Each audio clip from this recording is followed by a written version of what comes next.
why give it a shot na, sige, ganun lang, kaya ano naman eh. So yung impression na 20 days, eh kasi nakagano'n pa, money back guarantee naman eh. So walang problema. Kasi ko parang 30 minutes, ang bilis. Guys, kasi dito one-on-one eh. So maganda yung one-on-one. At pagkatapos nung session niya, tatawagin kami nung instructor nung anak ko. So pinaririd talaga. So okay naman. Yung phonetics nila, yun, mas maganda yun. Kasi sa school, hindi inaano yun eh. Hindi po natuturo ang phonetics eh, before. Yung ngayon, hindi ko alam sa school nila kasi basta I send them to school na, maalam na kayo dyan. So, pero ngayon, hindi pa marunong magbasa. So, kaya pinasok uli dito yung eldest ko ngayon. Mas gusto ko dito mabilis eh, mabilis yung time. Pagkatapos uwi na.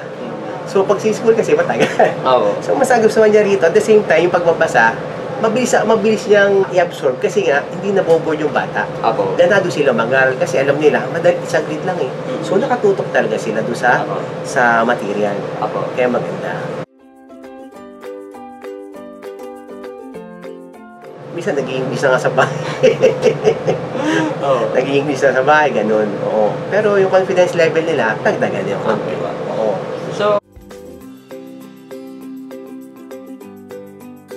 satisfied na, siyempre. Satisfied talaga. Satisfied. Kasi kung hindi, di yung pa-second at saka third, hindi na. Naray ko yung sa math. So, natuto naman yung eldest ko. So, naray ko naman yung reading. Okay naman. So, nandito ali. At the same time, yung mga pamangkin ko dito rin eh.